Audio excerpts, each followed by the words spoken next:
Today, we'd like to introduce you to the work of Coen Gilbert, co-founder of B-Lab. B-Lab is a nonprofit organization dedicated to using the power of business to solve social and environmental problems. Prior to B-Lab, despite having no game, Jay co-founded and sold and won a $250 million basketball footwear and apparel company based outside Philadelphia. Jay led And.One's product and marketing and was And.One's CEO during its period of most rapid growth. Jay is a Henry Crown Fellow of the Aspen Institute, president of the board of the Philadelphia chapter of KIPP Philadelphia Schools, that's a growing cluster of high-performing public charter schools, and a board member of Investors Circle and the Social Venture Network, leading national networks of social entrepreneurs and early-stage social investors. Jay grew up in New York City before heading west to Stanford. He graduated with a degree in East Asian Studies in 1989. Prior to And.One, Jay worked for McKinsey & Company and several organizations in New York City's public and nonprofit sectors. Between And.One and B-Lab, Jay enjoyed a sabbatical down under and lived in Monteverde, Costa Rica with his wife Randy and their two children Dex and Rhea. Ladies and gentlemen, if you would please help me welcome Jay Gilbert.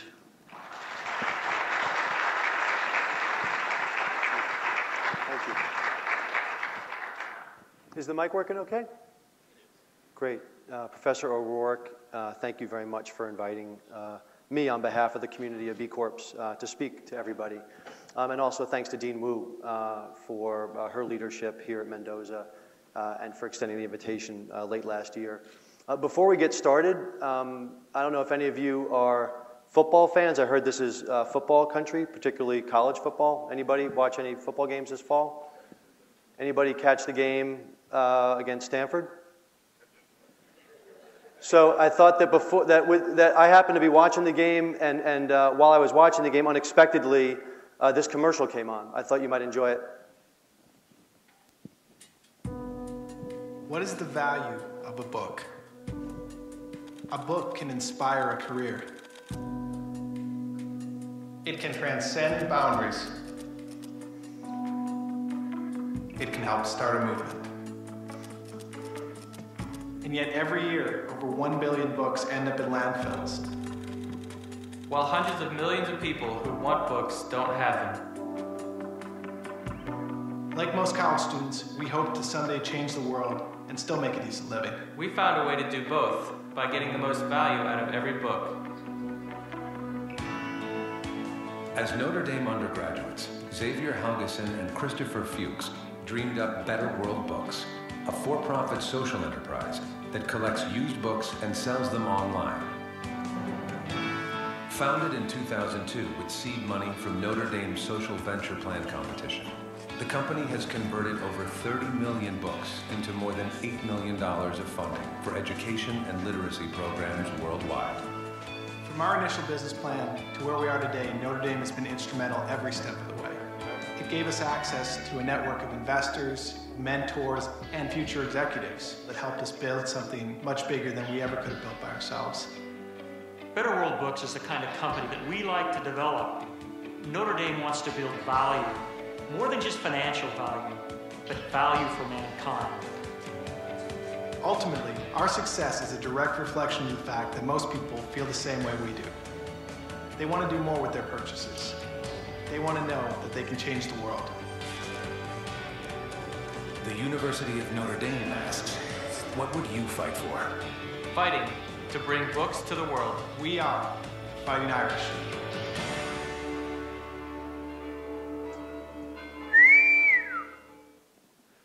So that's usually the time when everybody's supposed to be doing rousing applause, not only for an iconic social enterprise like Better World Books, but also hopefully with appropriate pride that this university, both at the undergraduate level, the Graduate School of Business, the law school, have all played a role in helping to incubate and provide fertile ground and support one of the leading social enterprises on the planet. And that it was birthed here at Notre Dame. And so for folks that are interested in using business as a force for change in the world, you're at you're in a good place for that. It's clearly supportive of it, and you should hopefully take pride that one of your sisters and brothers and brethren are doing some amazing stuff. And so our lecture here today is really about how to help businesses like Better World Books scale so they can serve more people, and also how to make it easier for the next generation of entrepreneurs to follow in their footsteps.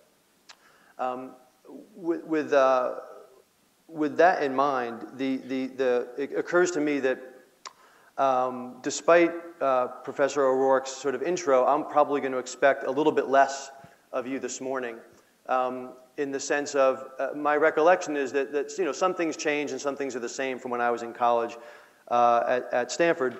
The thing that's probably changed significantly is that somebody from Stanford can come to South Bend and talk a little smack about football, at least for one more year, as long as Andrew Luck decided to stay at Stanford. So if you'll pardon the gloating for just one sec, we're pretty happy to have had a decent year at football.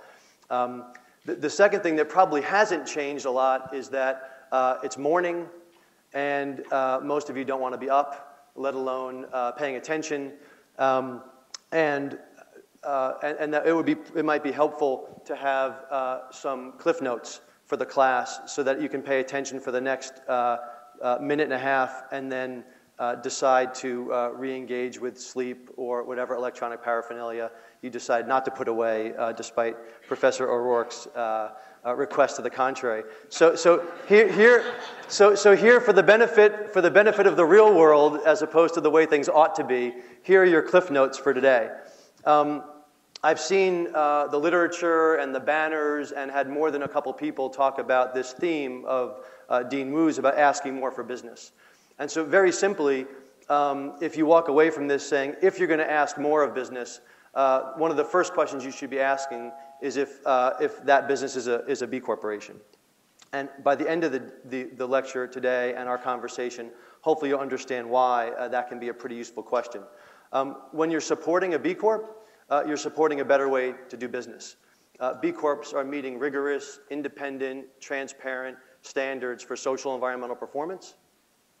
And as a result, we can document with real comparative metrics for the first time that there's a group of companies that we know are creating greater economic opportunity, healthier environments, and stronger local communities, both here and across the world. As a result of that, one way you can think about this, and I think perhaps appropriate for an institution like Notre Dame with sort of an ethical and religious sort of underpinning to it, one way to summarize all of this in a very easy way is think of this as practicing business according to the Golden Rule. The Golden Rule cuts across, faiths and of every denomination across the world. It's existed for thousands and thousands of years. It's extraordinarily simple. Do unto others, but it's simple to say, but extraordinarily difficult to actually implement. Incredibly difficult to do that as an individual, and equally, if not harder, to do that as an organization with many more complex relationships that go second, third, and fourth degrees with your workers, with your suppliers, with your community, with the environment. And so if you think about asking more of business, I'd ask you to think about asking them if they're a B Corp, because if they're a B Corp, you know that they're practicing that Golden Rule. And so now you can return to your regularly scheduled programs. So I won't do any of the sort of the background because Professor O'Rourke did a nice job with introductions. The only sort of bit of additional color I'd add to it is if you have an opportunity to be an entrepreneur, I couldn't recommend that as a vocation more highly. It's about the most fun and exciting thing you can do, particularly if you're as fortunate as I've been for now 2 organizations running to be able to do that with your best friends. And so when I left McKinsey and some work for the mayor's office on drug abuse policy in New York to help start And One, I was doing so with my best friend from high school who stayed close throughout college. He was trying to figure out anything he could do to not wear a suit, to Goldman when he graduated from Wharton, and was a huge ball player. And so the question was, how can he translate his love of basketball into a viable business? After various permutations, we started And One, had a really good run of it, brought in friends and family from college and from grad school to do that, had a great time, and were fortunate enough to have had some success. And now the same sort of basic process is replicating at B-Lab, where some of my partners from And One and undergrad friends from Stanford are now working with this nonprofit organization, B-Lab. And the reason why we're all working together, having had some modest success and luck in our first careers, is that we all came to this same sort of epiphany, or more like a slow awakening, at around the same time throughout our first careers. I had worked in the public sector and the nonprofit sector, had aspirations about public office. Each of my friends, the same thing, because we thought that was the way we were supposed to serve. You know, if you want to serve, you go do the nonprofit route, or maybe you run for office. And if you want to go make money, then you go to do business, and never the twain shall meet. Well, there was a funny thing happened on the way to the forum, which is that we recognized over a 5 or 10 year period that government and the nonprofit world are necessary but insufficient to the task of solving the world's most challenging problems. Whether you're passionate about global poverty, or you're passionate about climate change, or building healthy local living economies, government is not going to get the job done, and nonprofits are not going to get the job done.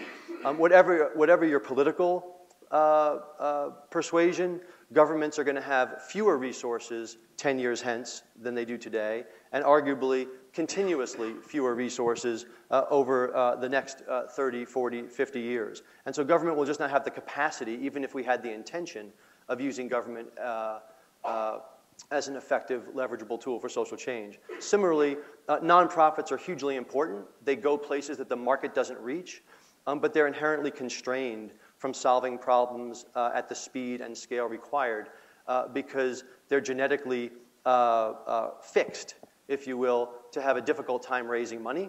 You have to walk around at the beginning of every year with your begging bowl, hoping to raise alms for the poor.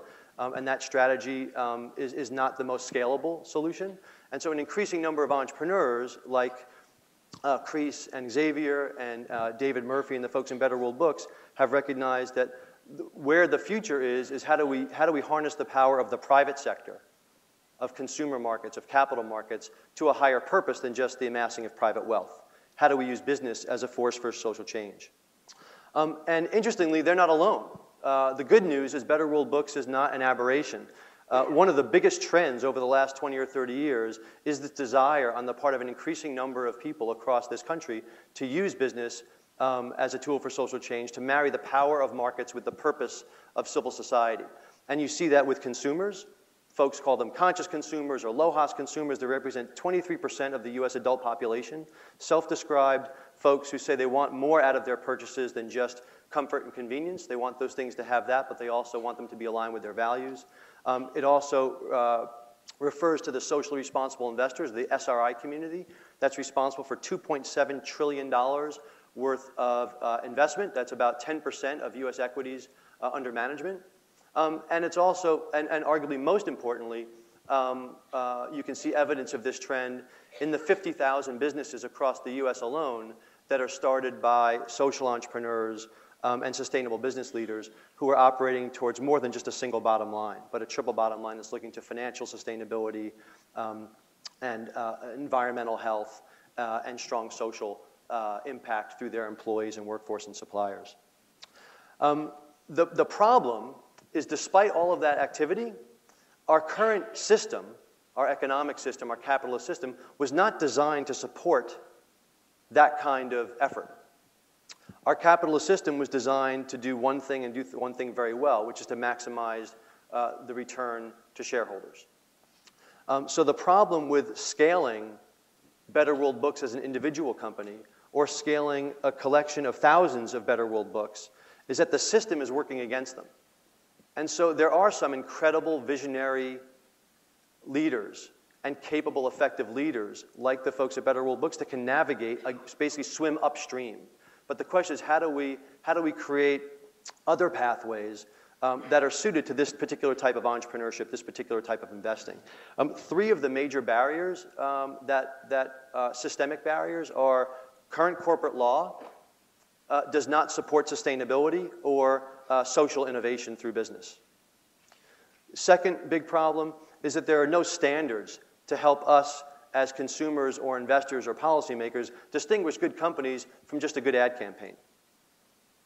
And the third thing is that there's a lack of incentives to help accelerate growth of this marketplace. This is a place where government has a huge role, not to pick individual winners and losers, but to set a trajectory for the types of businesses that we want that can be working not only to create private wealth, but to contribute to public health. And if we can substantiate that there's a class of businesses that are doing that are creating high-quality jobs and improving local quality of life, then they're worthy of the types of incentives that are passed out to other types of industries or other types of businesses. But without standards to help make that differentiation, those incentives are nothing more than wishful thinking. So I'll take this first one because it's probably the area that's sort of at most systemic, which is around corporate law. And we had a nice conversation about this over at the law school yesterday. A lot of people talk about a new economy or a new capitalism. But you can't have a new economy without a new type of corporation. Because today, in the 20th century, we're coming out of a century that's been dominated by something called a particular brand of capitalism called shareholder capitalism, which operates with one rule. Right? It's a very simple, elegant system.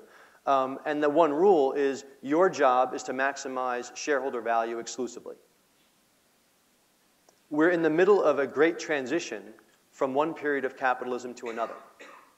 And it's been going on, as I said, that movement, that trend has been building over the last 20 or 30 years. It's been led by many faith-based institutions on the investor side and animating a lot of social entrepreneurship.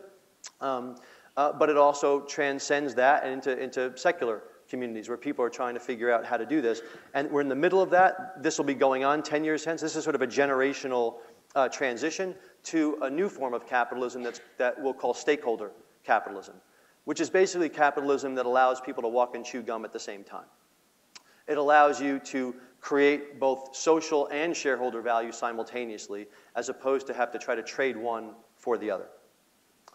If there was ever any confusion as to whether or not this was actually the corporate law, some people would talk about Milton Friedman and his seminal essay in the New York Times Magazine back in the early 70s, where he said the social responsibility of business is to maximize profits. And they would say, well, that's just what Milton Friedman said, but that's not actually the law. It's a misinterpretation of the law. It's culture that's been misinterpreted as law. If there was ever any doubt that that's actually a major constraint on the discretion and freedom of choice of entrepreneurs and investors, it became crystal clear in September of last year that at the seat of corporate law in the United States, in Delaware, the Delaware Chancery Court made a ruling on a very big case between eBay and Craigslist. And in that case, without going into the details of what the specific litigation was about, the opinion of the chancellor of the Delaware corporate courts said the following: the directors, in this case of Craigslist, cannot defend a business strategy that openly eschews or avoids stockholder wealth maximization without being inconsistent with Delaware corporate law. If there was ever a bell to be rung to make it clear that if you fancy yourself a social entrepreneur, if you fancy yourself a future social investor, you would not want to incorporate your business in the state of Delaware. No problem. There's 49 other states. What's the big deal? Well, the problem is almost anybody you would try to raise money from for your business is going to want you to incorporate in Delaware, because the eventual IPO of your company or other financing of your company is going to happen through a Delaware corporation, because most companies that are publicly traded are Delaware incorporated companies. And so what Delaware does affects much more than Delaware companies. It affects corporations across the United States and therefore their impact across the world. And so that's the constraint that corporations are operating under today. That's a problem in theory. What does that look like in reality? I think how we would describe it is that we have fairly good recent evidence that pursuing a single-minded focus on shareholder value maximization has some pretty significant unintended consequences. Interestingly, on the left, you see the best sort of graphic I could find at 1 o'clock last night for the financial crisis of several years ago. The process that led an entire industry of super smart people to turn triple B bonds into triple A bonds through some kind of magic alchemy, and in the process of doing that, destroy $1 trillion worth of value in the marketplace, is not because they're evil people. It's not because they're not smart people. It's because those are very smart people that are playing by the rules of the game that they were given.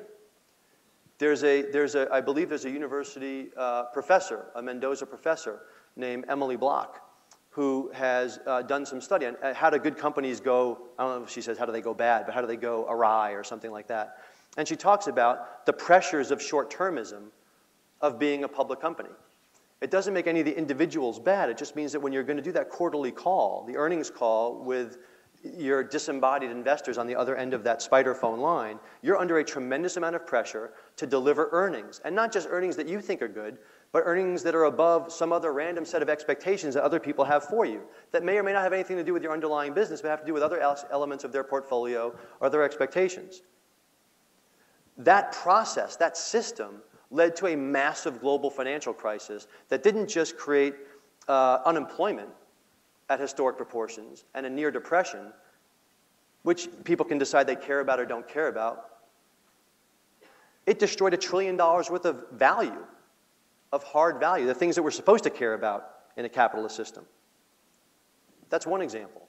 Another example of how this theory manifests in reality is that photo on the right of a little swatch of land in the Gulf of Mexico, of water in the Gulf of Mexico after the BP oil spill. And those nifty numbers on the bottom, numbers that basically had me fall out of my chair when I read them. So if you remember, if I had given this lecture 10 years ago, one of the people that might have been invited to speak at a 10 years hence lecture, and at the very forefront of corporate social responsibility would have been British Petroleum, which rebranded itself as Beyond Petroleum and changed their old logo into a cool sunburst and suggesting of solar power and renewables and a new frontier. That very same company, over a decade, over a period of 10 years, had 750 violations handed out by the federal regulators for health, safety, et cetera, of their workers. 750. Well, maybe over 10 years, it's only 75 a year. Maybe I can rationalize. There's a big company, maybe not so much. And there are probably lots of other people that had that. Well, actually, 97% of all violations that were handed out by the federal regulators were handed out to BP. It wasn't a single, there is no smoking gun for that disaster. There is no, if they'd only put that $500,000 who's-he what's-it in the well, it would have prevented the this or the that from happening. That was inevitable. You can't have a system that is making that many consistently poor decisions that result in regulatory fines over a decade and say that it was a result of any one thing. That is a systemic problem. And the systemic problem is it's not just the CEOs that are accountable and sweating on those earnings calls. Because when the CEO sweats, the executive team sweats. And when the executive team sweats, the line managers sweat. And when the line managers sweat, the guy in that rig is sweating. And that's called trickle-down economics. What trickles down is the pressure to deliver short-term earnings at the expense of something else. It's risk-taking, whether it's financial risk or environmental risk. And whether it's BP or Bear Stearns, or it's going to be somebody else in 5 or 10 years. This is just a recurring thing with different names, different industries, different problems. That is the current system that we're operating under. And what B Corps do is give us the opportunity to create an alternative system that we can then choose to support or not, without trying to regulate our way out of the current situation. Because clearly, if we can hand out 750 regulatory fines over a decade, with that disproportionate amount of them going to a single company that one objective observer might call then a bad actor if they're that much of an outlier from a performance. If that can happen in a regulated industry with fines being levied, then clearly regulation isn't going to be what's going to get us out of this. We have to come up with another game plan. So what myself and my partners decided to do in our second careers was to take the learnings from several hundred conversations with social entrepreneurs and investors and academics and policymakers around what's constraining this movement, those three things around legal structure, standards, incentives, and how can we help create the infrastructure that helps lift all of those boats and help all of those companies be more successful and more companies follow in their path.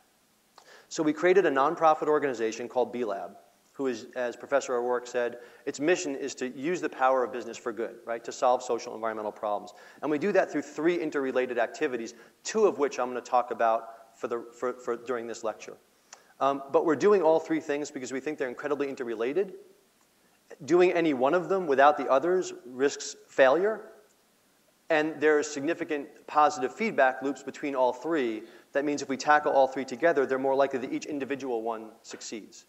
So those three activities. The first is building a community of certified B corporations, like Better World Books, that we know have met rigorous standards of social and environmental performance and have changed their legal DNA so that they're accountable for their decisions on all of their stakeholders, not just their shareholders. The second initiative is how do we take that growing community of certified B corporations and turn them into a constituency for the types of policy changes that would help accelerate the development of this marketplace. Because one thing that's fairly clear, even before Citizens United, is that business tends to have a fairly large voice in our political process. If we can create a voice from business for policies that support businesses that support us, that would be a good thing. But we need to give voice to them, and we need to have them be a distinct group of people that aren't just sort of pay to play. They don't just get to show up and call themselves a B Corp or get a happy face sticker on their lunchbox because they say so or pay some membership dues. There have to be rigorous standards for that certification. And the third piece is now that you've got those companies identified, now there's a set of standards by which we can identify them that we think are credible and trustworthy, how do we drive capital, investment capital, private investment capital to those companies so they can scale? And how do we do that in a way that allows them to scale and maintain their mission at the same time?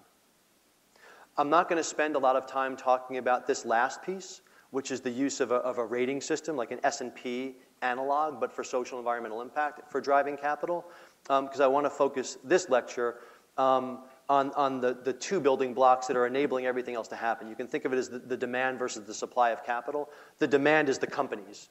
The supply are the investors. I'll focus this lecture on the demand side, having there be a critical mass of companies that are worthy of that investment support, because it's sort of like a field of dreams approach. If we build it, meaning this community of high-impact companies, the capital will come, as long as those companies are readily identifiable as high impact. So I'd like to focus on those first two initiatives. What those three initiatives have in common is they all have as at their foundation the use of standards. So one way to think about B-Lab is that at our very core, we're a standards organization. As unbelievably sexy as that is, that's what we've decided to do for our next career, is do the sexy work of standards. Because standards are needed by every player in the marketplace. Consumers use standards like they use a certification. It's a brand, right? It's a way to communicate effectively in a very cluttered market. Investors don't think about brands. They call it an asset class, but it's basically the same thing. How do you create a frame around a certain class of investments that you want to focus on? And there need to be definitions and standards around that. Policymakers need the same thing. You can't create tax incentives or procurement preferences for sustainable business until you've defined what the heck a sustainable business is. Or else everybody shows up, and it's either a free-for-all or nothing happens because the procurement officer says, this is an unimplementable program.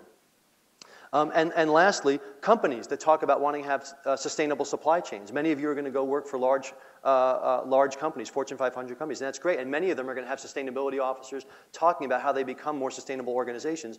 Those companies can be helped in creating those sustainable supply chains if there are standards by which to evaluate their suppliers. And to the extent to which those standards are an independent third-party standards, they become more credible to all of us.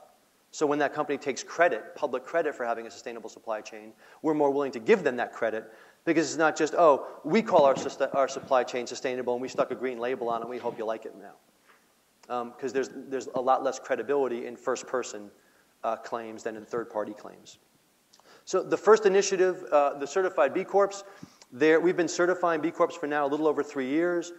There's now nearing 400 certified B Corps across over 60 industries throughout the United States. One way to think about B Corp certification, if you're familiar with like the LEED certification for business or the Fair Trade certification for coffee, think about B Corp certification doing for the sustainable business movement what LEED certification has done for green building. Once standards exist, a whole ecosystem can form around it, and you end up with accelerated growth. So you can think of B Corp as a lead for business. Interestingly, those B Corps in that community are now saving collectively over $1 million a year, because now once they're identified as a class of companies, other people want to support them. Lots of big companies want to support nonprofits, but now nonprofits aren't the only game in town for creating positive social impact.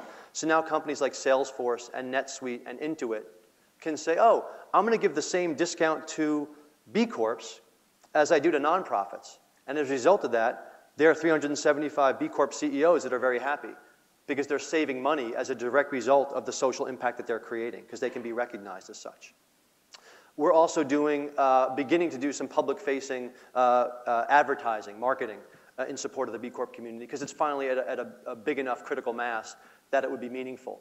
And so the first $1 million ad campaign launching over Thanksgiving began, and that'll be running throughout 2011.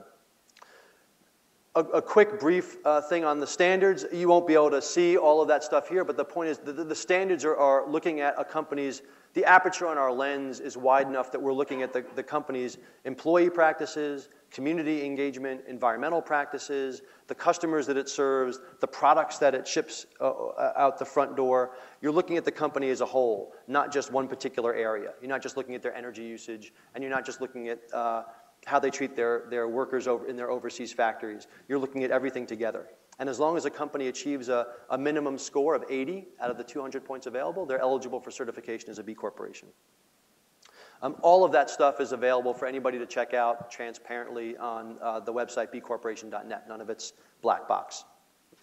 No matter what a company scores through that rating system, they also have to do a second thing to earn certification, which is they have to get to that core issue that we talked about before, which is that legal underpinning that constrains corporate behavior. So if you're a certified B Corp, in addition to having demonstrated a high standard of performance, you've also made a legal change to your corporate governing documents that require your board now to consider the impact of its decisions not only on your shareholders, but also on your other stakeholders, your workers, your suppliers, the community, the environment. So it's changed the underlying legal accountability, so it's broadened to be accountable for the impact of your decisions on all of your stakeholders. Importantly, that doesn't create a third-party right of action. It doesn't create a right of action for Greenpeace to sue Better World Books because they're not 100% carbon neutral. The extra accountability is to Better World Books shareholders themselves.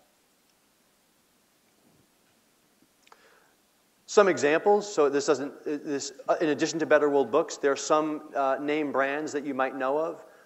Seventh Generation, King Arthur Flour, Dansko, Guayaki, Numi Organic Teas are some consumer products that you might know. But there are also banks like New Resource Bank. There are asset management companies like Trillium or TBL Capital. There are renewable energy companies, and there are law firms, and there are energy, solar installers. It's a very broad group of folks. Some of the more recent additions to the community that give you a sense of the breadth. There's an amazing company called The Farmer's Diner out of Quechee, Vermont, that's been an icon in the sustainable ag, local food system space for 7-8 years. They are doing sort of the heavy lifting in sustainable ag that's getting beyond locally grown fruits and vegetables, which is sort of the easy stuff that CSAs can take care of and that you can get at your local diner. The hard stuff is meat. And so we like meat in this country. And so how do you create an all-American diner with bacon and ham and burgers and all that good stuff, but do it in a way where that meat is sourced locally and ethically and sustainably? That's a really difficult supply chain problem because all of the meat processing stuff in our country has been consolidated into a few massive regional players, so there's no way to get locally grown meat. And they've figured out that problem through a hub and spoke model that's pretty cool. They became a B Corp, and interestingly, they became a B Corp because when they were out raising capital, out in San Francisco, 3 different investors at different stages of their round said, "What's your B score?" Because they wanted to know that they were not only investing in a good company in terms of returns, but they were investing in a good company from social impact. And as a result of that, a guy who I'd been talking to, Todd Murphy, that I'd been talking to for 6 years, finally called up and said, "Oh, I guess it's time for us to get certified," because it was helping them raise capital. Another example on the social enterprise spectrum, like Better World Books, is this amazing company run by a MacArthur Genius fellow named Sarah Horowitz out of New York City. She recognized a pretty amazing thing that I had no idea about. 30% of the American workforce are independent workers, freelancers. And in a healthcare system where insurance is tied to your place of work, that presents a pretty significant problem for independent workers getting appropriate health care.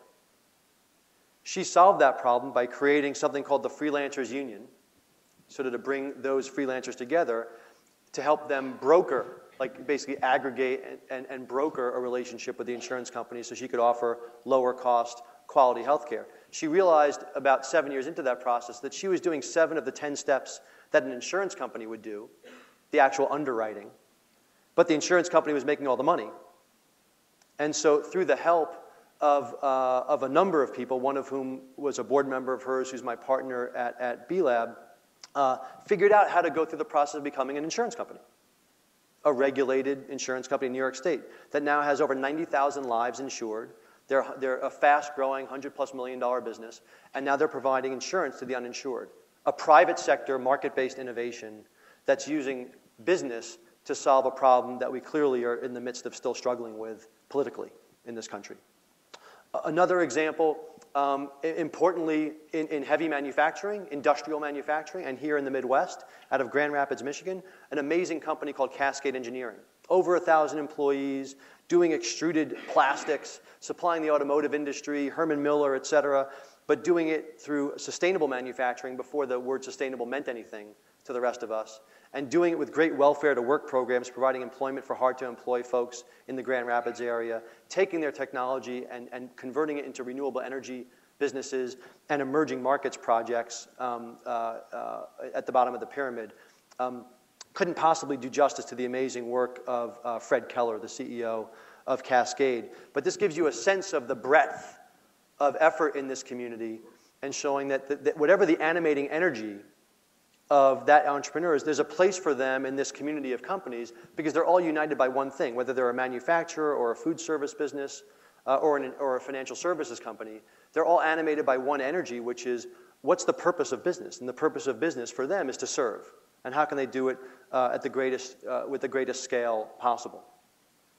So how do those companies come together? One of the ways they come together is not just to band together to get cool discounts from Salesforce and NetSuite and become more profitable, but they can also communicate to the general public with more power as a group than they can individually. And so this is the spread that you'd see in Utne Reader or Mother Earth or Natural Home over the course of this year with the basic proposition, look, better companies make better products. And B Corps are better companies.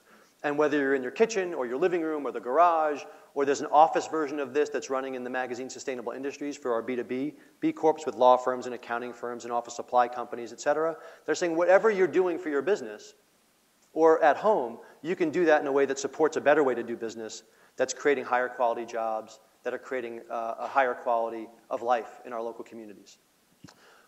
One of the great things about the campaign is we already know how effective it's been because one of the B Corps that was involved in the creation of it, the creative was developed by a group called T2AP Creative that I'd worked with for 10 years at AND1. And then that creative was tested by another B Corp called BBMG out of New York. And BBMG has this community of consumers that they do focus groups, online focus groups with. And that group of consumers, there were 3 particular insights that came out of this research that helped shape our campaign and give us confidence that it was going to be effective. The first is that the B Corp it validated that the B Corp certification mattered. And it mattered for 2 really important reasons. 73% of consumers said they care about the company that stands behind the product. So they're not just looking for the next green product from a very brown company. They want to know that the company is consistent with the product that they're buying. 3/4 of customers. The other thing is that less than 1% of those consumers said they trusted company advertisements or company statements on packaging about their social or environmental performance, about whether the company is or does what it says it does.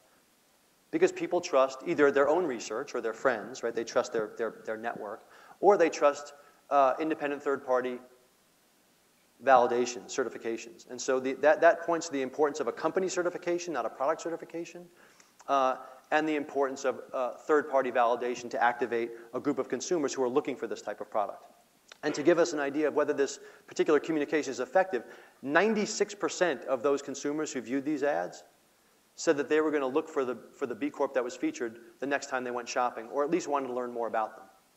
Coming out of the consumer products industry at AND1, and the BBMG folks had worked at Coke and Converse and other places, like a 96% conversion rate for intent to purchase for any of the marketing faculty or whatever is an absurdly high number, the likes of which they hadn't seen, including programs, marketing programs that were promotionally driven with price discounts and 2-for-1s and et cetera. So there is something here that is resonating with consumers because it's a message of authenticity because it's backed by the rigorous third-party standards of the certification.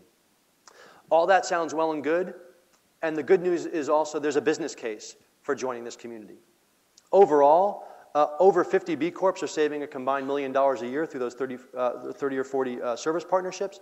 25% of certified B corporations are actually making money as a result of their certification, meaning the money that they're saving through those service partnerships is greater than the certification fees that they pay, which means that in a 1-year time horizon, they have a positive ROI on their certification. One amazing example is sitting here in the room. The folks at Better World Books have a 10x ROI on their B Corp certification because they were able to save real money on Salesforce. They were able to save real money through credit card processing platform, and they were also able to benefit on the marketing side, not just by being included in the ad campaign, but also through us leveraging the network. They won the Business Week Top Social Entrepreneur Project and a handful of other ways to connect to this network of aligned leaders. So in addition to there being sort of a leadership case for being a B Corp to help be part of this transformational movement in the evolution of capitalism, there's also a pure self-interest that this can work for your company. That's all what's going on in that first initiative around building and supporting this community of B corporations. The second initiative is how do we help transform that community of companies into a powerful constituency for policy change.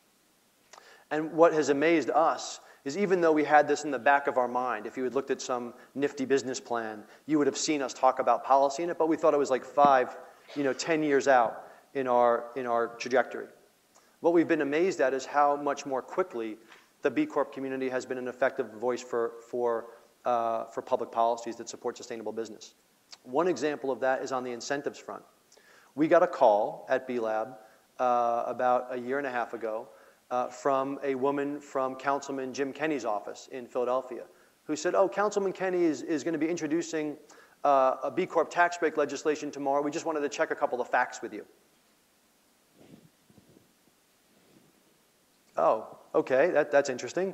And so we go down and talk to Councilman Kenney, helped him reframe the legislation a bit so that it wasn't specifically like only for B Corps, because that would be not great public policy, but for certified sustainable businesses. And if they wanted to include B Corp certification as something that was like sort of hardwired as appropriate, that was great, but they shouldn't constrain themselves. A, we may get taken over by aliens and no longer be an effective certification, or there may be other people that do it too. Like we hope that there is more of a marketplace here, and so they shouldn't constrain themselves to that. But after testimony from the B Corp community, backed up by real hard data on how B Corps helped restore the environment in Philadelphia, created higher quality jobs, created more diverse ownership opportunities, the Department of Revenue was persuaded to create a modest $500,000 pilot program to create tax breaks for 25 certified B Corps in the city of Philadelphia over the next 5 years. The first tax break for sustainable businesses in the country. As a result of that, other municipalities across the country are interested in following their lead, and there's conversations beginning at the federal level around using that same type of enabling technology, if you will, this third-party certification, to enable there to be federal procurement preferences or investment credits for companies that are creating demonstrable incremental social or environmental impact. That's a pretty big deal. The second piece of the policy work is taking all of those one-off legal innovations of all those 375 certified B Corps, all of those individual conversations between the CEO, their board member, their general counsel, and their investor talking about this change to their articles about expanding their fiduciary duty. There's a lot of friction in that process, right? That's a lot of conversations for each company, and it's very hard to scale. That can be helped tremendously if there were actual legal recognition for a new corporate form that had these same characteristics. So that attorneys around the country would say, okay, great, you want to start a business. Tell me a little bit about what you want to do. Oh, okay, I understand. You were inspired by the folks at Better World Books or by the folks at Freelancers Union. You got your idea. You're clearly trying to marry both purpose and profit together. Well, there's a particular kind of corporation that you can start that offers you the legal protection to do that and gives you some public-facing credibility for having met that higher standard of accountability. It's called a benefit corporation. Why don't you start one of those? You can still choose to be taxed at the corporate level or taxed as a pass-through. Everything else about it's the same. But now, as a result of this community of B Corps, 2 states last year passed benefit corp legislation. So now there's a choice for entrepreneurs in those states or other entrepreneurs who'd be willing to reincorporate into those states to choose to be a C Corp, an S Corp, an LLC, or a benefit corporation. Again, a non-regulatory market-based solution creating additional choice for entrepreneurs and investors for what type of company they want to support so that those companies can support their and not fight against their mission. So a benefit corporation is a new type of corporate entity with higher standards. It's the same as a regular corporation, but higher standards in 3 areas: purpose, accountability, and transparency. The specific benefits of that are the added legal protection, so you can't be sued for a breach of fiduciary duty, for having a strong charitable program or corporate service program, or for spending money on solar panels. It supports mission-aligned growth in capital raises or succession plans. And importantly, it legitimizes and by that accelerates the growth of the sustainable business movement as a whole, because it makes it easier for people that they don't have to reinvent the wheel on these difficult legal issues, because there's now a model that's been through the local bar, the tires have been kicked, there are now hundreds of companies across the country that have done it. It's got credibility because it's an actual thing. It's a piece of legislation. It's getting written up in law journals. Those 3 key provisions: purpose, accountability, transparency. The purpose of a benefit corporation, in addition to whatever its general business purposes are, that it shall create a general public benefit, which is defined as creating a material positive impact on society and the environment. Its accountability is what we've talked about already with the same as the certified B Corp legal standard, which is their directors are now required to consider the impact of their decisions on all stakeholders, not just shareholders. And importantly, the shareholders and the directors now have an expanded right of action or right to sue the company if it doesn't meet that higher standard of conduct of the directors. So there's some teeth to it. So it's not just like a mission statement that you can tack up to a wall. It's actually got some consequences. And the third thing is the transparency requirement, which is all benefit corporations are required to publish an annual benefit report publicly on their website so anybody can see it, that represents an overall assessment of their corporate social and environmental performance as measured by a third-party standard. That's a huge piece of this, which means that companies don't get to decide for themselves what they want to tell you in their CSR report or their sustainability report, and report on to you those things that they did well on, with maybe a couple things that need improvement because they want to be credible. Because you don't know if you're getting that, whether they're telling you the whole story. And so there are now standards around what constitutes an acceptable third-party assessment. And if you're a benefit corp, you're obligated to publish that, which then gives both your shareholders and the general public visibility into the company they didn't have before to make more informed decisions.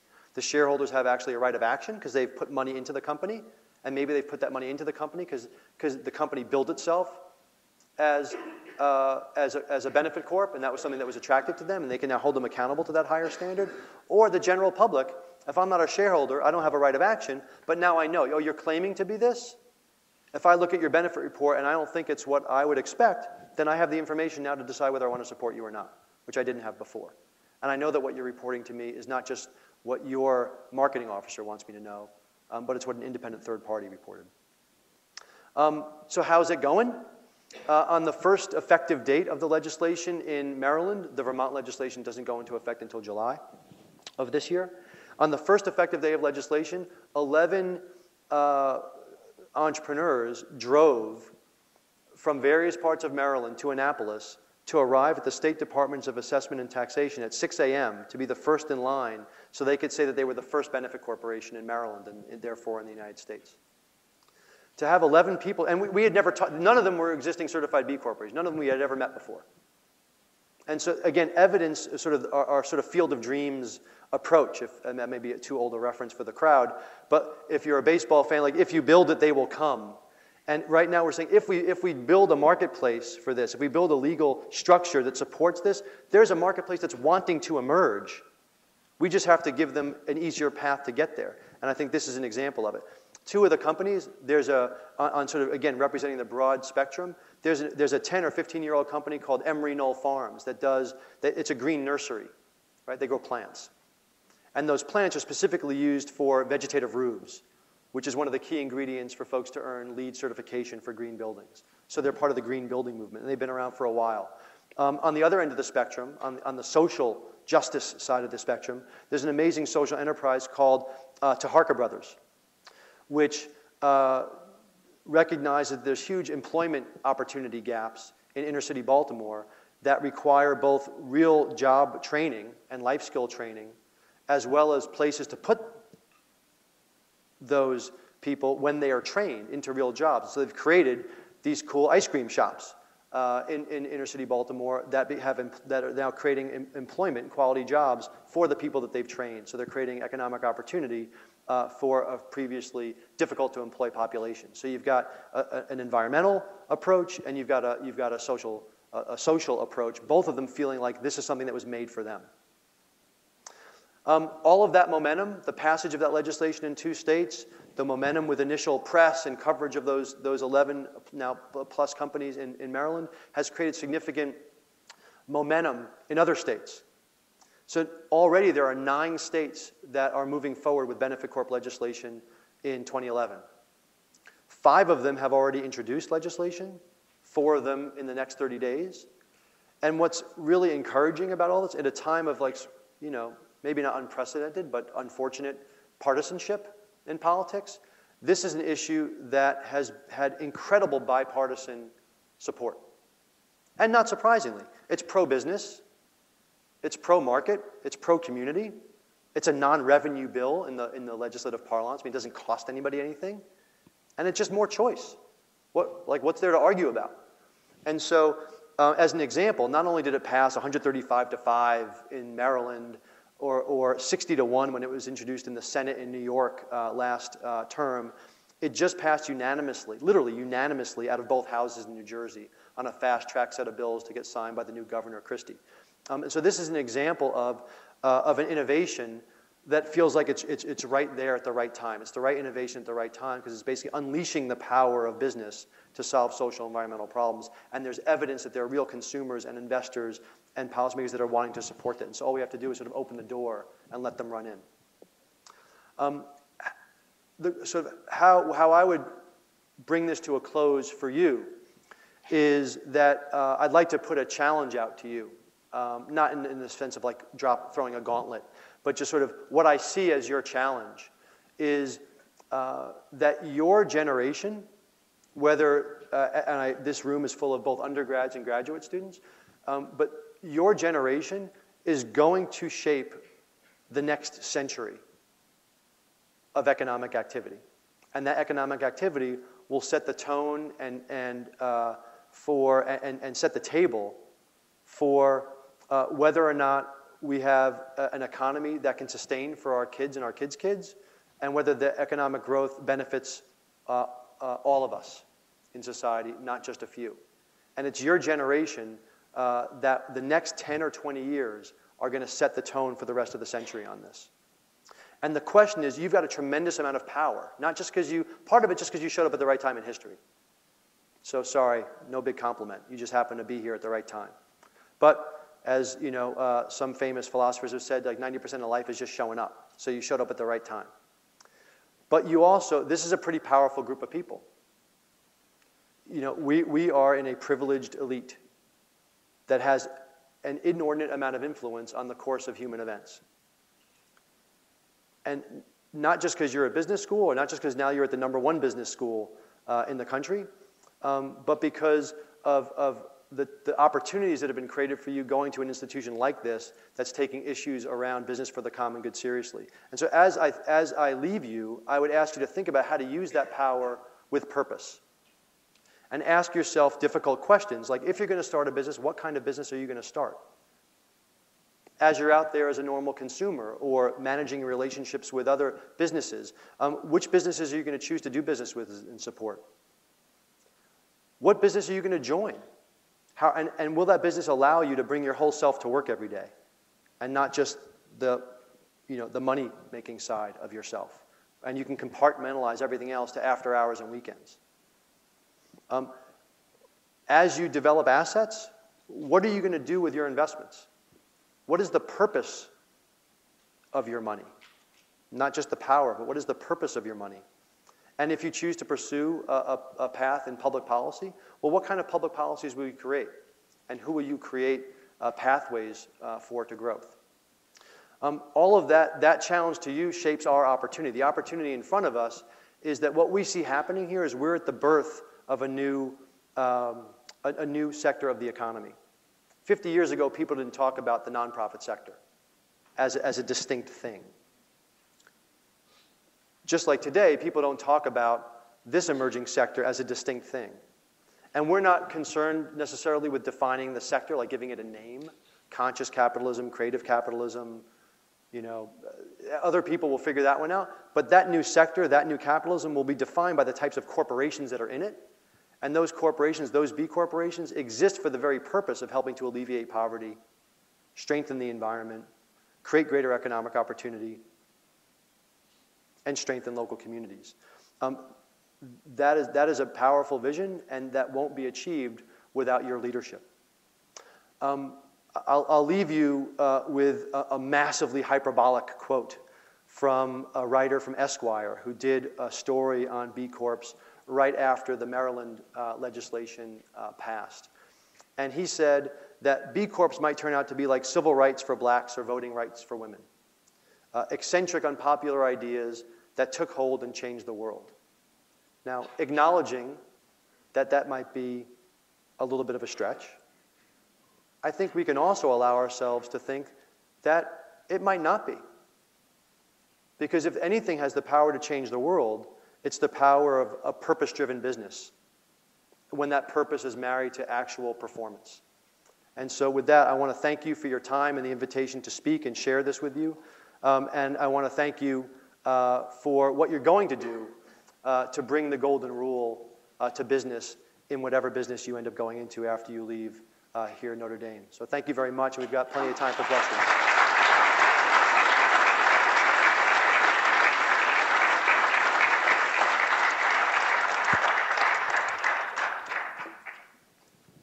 I think we have time for questions.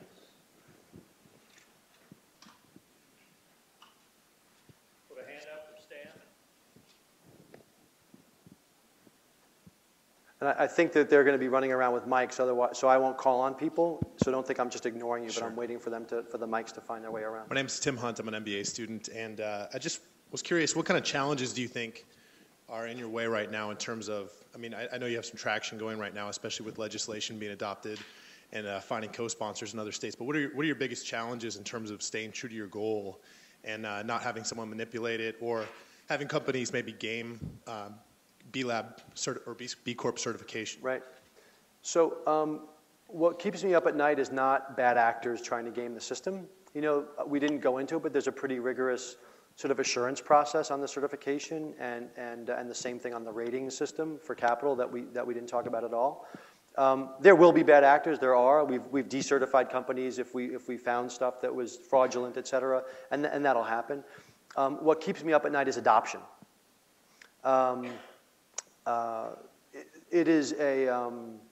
We've had good growth in the community of B Corps and a good pathway to the legislation being passed, but it's a very sort of retail sales cycle, if you will, because it's complicated stuff, and so what keeps me up at night is will there be fast enough adoption that we are to build on the momentum. And particularly around the benefit corp legislation, if you pass legislation in 5 states and then nobody elects the status, you don't get to pass it in the next 10 states, because everybody goes, well, what's the big deal? There's nobody who wants to do this. And so what keeps me up at night are the conversations with the next 400 CEOs and getting them to say, not just, I love this idea, but I love this idea and I want to do it now. So the if not now, when piece. Same thing for the adoption of the benefit corp legislation, and then the usage of GEARS as a rating system by capital providers. At the end of the day, like the big sign at our offices, is it's about adoption, stupid. Like everything else is noise until you get people actually participating, and in more than just an intellectual way, but actually being a part of the community, whether it's as a certified B Corp, a registered benefit corp, or being a GEARS-rated company or a capital provider to GEARS-rated companies.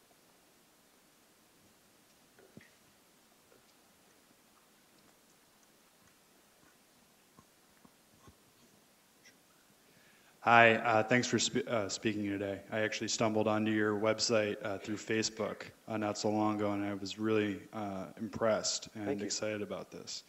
My question is having to do with possible shareholder derivative suits. If a board of directors is taking account of stakeholders, as they should be under these, there's sort of widens the fiduciary scope of the board of directors, doesn't it? And in that case, isn't there like an increased chance of shareholder derivative suits that could, potentially hobble a small or growing business? So, a great question. So importantly, for many companies today, if they are running their business in a way where they're making sort of decisions around this triple bottom line, people, planet, profit, they actually have exposure today from shareholder lawsuits for a breach of fiduciary duty for not pursuing financial value solely. And so adopting the B Corp legal framework or electing benefit corp status actually reduces risk of losing a lawsuit for a breach of fiduciary duty if this is how you've already chosen to run your business. That's one statement. The second statement is one of the purposes of this is to create alignment between investors and company. And by doing that, like in order to either become certified or elect benefit corp status, it requires a vote of your shareholders. It's not something that a CEO can just say, oh, cool, I'm going to go do this and I'm going to change my articles of incorporation and I'm not going to tell anybody. That's an act that by law requires a vote of shareholders. So you have to have had the conversation with shareholders to begin with to say, this is what we're both agreeing to. And there's no question that there is teeth to it. It's not just signing your name to the bottom of the UN Global Compact or the series principles and say, I agree that these are good ideas. And that's really all I want to talk about. Like when you become a certified B Corp or you elect benefit corp status, you're saying, I agree with all these ideas and I'm willing to be held accountable to them. And in this case, it's accountable to consider the impact of my decisions on all stakeholders. Not to say that you have to have decided this, that, or the other thing, but it's the act of consideration. And one of the things that's open, an open issue is, well, what the heck does that mean? Right? What does it mean to consider the impact of your decisions on all stakeholders? And the folks at the law school, that next generation of attorneys that are going to be your general counsels or your either defendant or litigator are going to be figuring that piece out in case law over the next decade. Is what does it mean for a board to have actually considered a broader set of stakeholders in their decision making?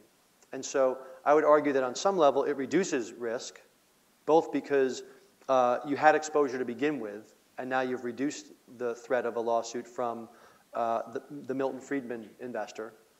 I would argue that it reduces risk from your other investors because now you have explicit alignment on it and you voted on it together to do this. And then no question that there is now an expanded set of things for which your shareholders could bring action. Before they could only bring an action if they didn't make enough money.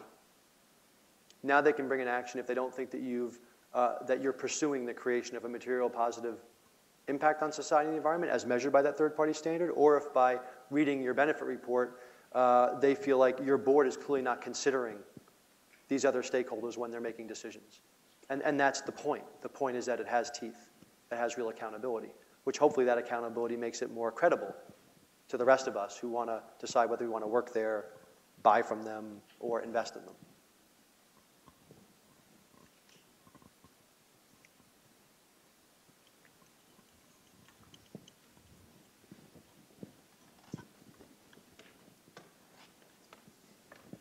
Thanks. I'm Liz in the Nonprofit Administration Program.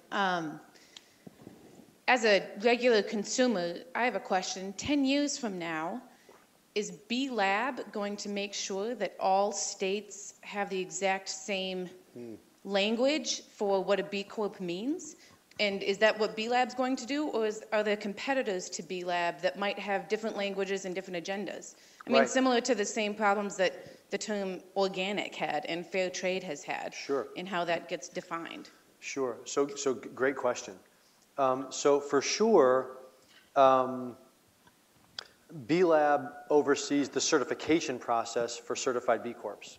And so we're an organization, we have that certification, and we control what that definition is, for good or for bad.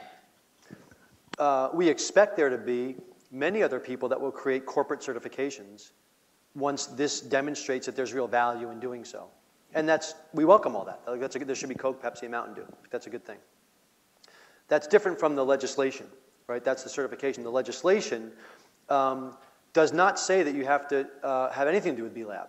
B Lab isn't. We are a third part. We've helped draft model legislation with a group of attorneys, and yes, we will help work state by state to help the best thinking in that legislation move from Maryland. It will improve in Michigan, and there'll be great folks at the Bar Association here in Indiana that will help improve it in Indiana, and then we'll help make sure that we can work back with those other states that have passed it earlier to have conforming codes, because business people want there to be conforming codes. That won't just be our job. I mean, we'll do that because that's part of what our mission is, but ultimately there'll be a few other people like the ABA that'll probably have a little bit more influence over that than we will.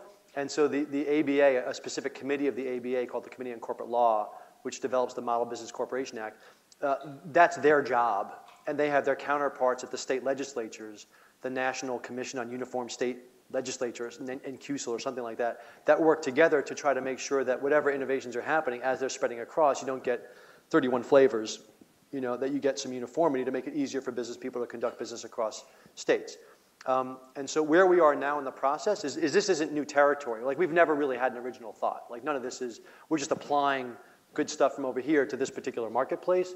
And so 20 years ago, LLCs were at the same stage of development as where benefit corps are. LLCs didn't exist. I mean, there was some stuff in the 80s, but mostly it was in the 90s, and it had to go from a couple states, and then it was 6 or 8, and then it was 10 or 12, and then Delaware sniffed around and said, oh, we want LLCs too, and so they created it. As soon as Delaware did it, it goes across, the ABA gets involved, and it helps create the uniform code, and then everybody goes back and levels.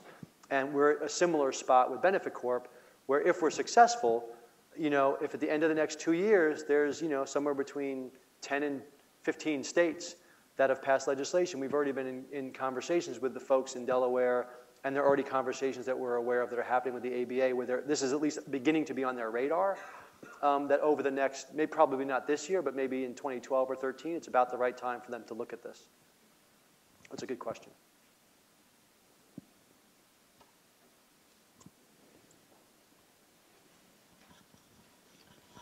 Hi, Justin Asuncion, undergrad finance program. And I have 2 questions. The first one is, could you talk a little bit more about the scalability of this program? So say a B corporation gets big enough to be IPO'd. Yep. Do you think that there would be enough interest in the market for that company? And then second, why would investors choose a company that would arguably have a lower return for the same amount of risk? Right. Because the board of directors have to take into account different stakeholders. Sure. Thank you. So two great questions. I'll take the first one. The second one's more interesting. The first one is, could a B Corp go public, basically? Would there be enough interest? And the answer is yeah. They're like, B Corps will go public, and they'll be judged both by their financial potential, but they'll also be able to be judged by their impact potential, unlike other companies. The underlying question you got to, the underlying assumption that I'd like to just sort of pull up a little bit is you have an assumption, or at least you're voicing an assumption, it may not be yours, but you're voicing an assumption that these companies are likely to be less profitable. And I would categorically reject that hypothesis, and for a number of reasons. One is, well, A, you'll never believe me, right? Because I'm just a guy who's gonna tell you that, right? And you won't believe David Murphy, even though he's got a fast-growing, highly profitable B Corp that's venture-backed with other people looking to invest in his company. You won't believe him either because it sounds too self-serving. But you probably will believe Goldman Sachs, and you'll probably believe McKinsey & Company, and you'll probably believe research that comes out of Stanford or research that comes out of A.T. Kearney. All of them and scores of others have a wealth of research that already demonstrates that there is a business case, positive alpha in the lingo of capital markets, to companies that have sustainable business practices. I don't spend any of my time trying to convince you if you don't believe that. Because if you don't believe it when Goldman Sachs is telling you that, you're certainly not going to believe when I'm telling you that. And so there will be B Corps that are crappy investments from a financial perspective. And there will be B Corps that are freaking home runs in a portfolio. Just like there are crappy investments and great investments in everybody's portfolio. That's the nature of venture capital. I mean, there was $1 trillion that just got whacked in the public markets over the last 24 months in the pursuit of maximizing shareholder value. So I think like the notion that doing something other than that is destructive of value is, on the face of it at this point, like fairly an odd place to come from, given the events of the last 36 months, not to mention the research from all the sort of titans of corporate strategy and finance that have come out and said that sustainability pays. Whether they think it's great for the world or they don't think it's great for the world, whether they think it's just an indicator of good attentive management, or whether they're talking about the specific ROI of this investment in energy efficiency, which returns blah, blah, blah over an X year period and can justify the capital investment. And so I think that there will be plenty of appetite. There's $2.7 trillion worth of capital. 10% of U.S. equity assets under management are already saying they care about more than just profit. The problem, from our perspective, is that 99% of that $2.7 trillion in SRI money is just negatively screened mutual funds. It's the same thing, it's the same vanilla ice cream, except they carved out a little piece of it that was tobacco because they didn't like tobacco. Or they carved out alcohol or gambling or something like that. But otherwise, it's the same stuff. And so what we see that as is a massive potential of investment that wants to bring intentionality into the marketplace, but to date doesn't have the opportunity to do that in anything other than a kind of a Hippocratic oath, do no harm kind of way. They don't have the ability to sort of lean forward into it and say, no, my interest is creating direct positive impact. I'm not going to give you any of my money until you can prove to me that that's actually the case. And that's what we're missing right now. We're missing the rigorous third-party analysis and metrics on impact that we have on financial performance. And that's why B-Lab is working on that investor-facing piece to create the rigor with the GEARS rating system that the investors say they need before they're willing to invest capital for impact. But we may have time for one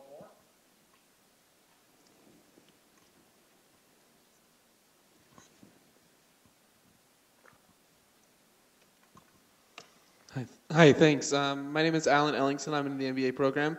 And my question is the B Corp certification, how dynamic do you see that standard being as there's innovation and technology and stuff? And companies who are B Corp now or not B Corp now could have some technology that comes up that makes it easy to become B Corp. Yep. Do you see that as a dynamically changing monthly, yearly, as needed? Great question. So the only credibility of the rating system, the standards, is that they continuously evolve and that the governance is transparent. Because the only thing we know now is that we know more today than we did yesterday about how to measure impact, and we'll know more tomorrow than we do today. And so B Corps are only certified for a 2-year term. It's not like a get yourself up to snuff and then you get a get out of jail free card for life. It's a 2-year term and then you have to recertify. The reason why it's 2 years is that every 24 months the standards change. And so there's an independent standards body that oversees the rating system. And we're already on version 2 of that rating system. and are now in the process of getting ready for version 3, which will launch in end of Q2, early Q3, at the same time as the launch of that Gears investor-facing piece. And so it absolutely has to be dynamic, because we're at the very early stages of the evolution of this marketplace around impact assessment. And we all totally recognize it. It's still today a blunt instrument. It's the best blunt instrument we have, but it's still a blunt instrument. Jay Coen, thank you very much, Mr. Gilbert. Thank you, Mr. O'Rourke. Thank you. On behalf of the students and the faculty, thank you so much for doing that. Really appreciate it. Thanks, Jim.